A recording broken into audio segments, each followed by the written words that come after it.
morning and welcome to the last trade of the week for the year 2023. And before I show you my spreadsheet, I'd like to talk about last week's trade, which was to go short the S&P 500 as I expected it to at least consolidate after 6 consecutive weeks of gains, and since it was very overbought as well, as you can see here.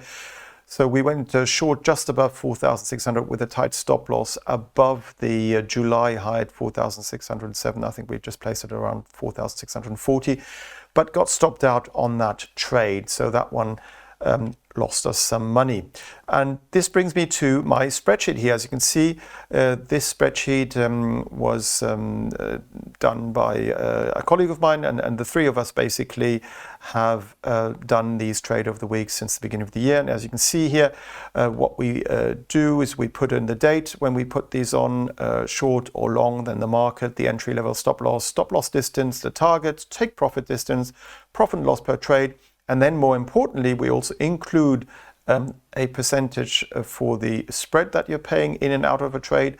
And then we look at the risk per trade. So you can see here, for example, that we always risk 2% per trade as a maximum of our overall capital. So in this case, our hypothetical portfolio has £10,000 of money in it, and we risk never more than 2% in theory per trade. And as you can see here, the year started off pretty badly. We got lots of trades wrong, and then we did get towards the end of the year more trades right.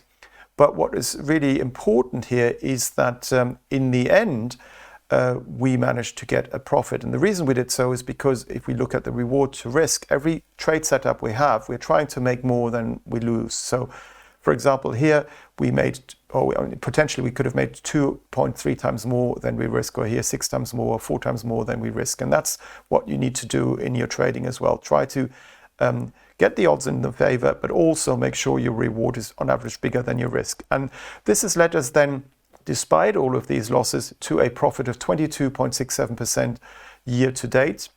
That's the return on our £10,000 hypothetical investment. It's £2,267. And as you can see here, we had some months where we had losses, but more months where we had profits, and the profits on average were much bigger than the losses. And this is what trading is all about. And if you look at the result here on a spreadsheet and graphically, you can see here that basically overall the winners outpace the losers, and the winners are greater than the losers, hence our profit. Thank you for watching Trade of the Week for the whole of 2023, and I hope that next year again we can have some looks at some interesting trades.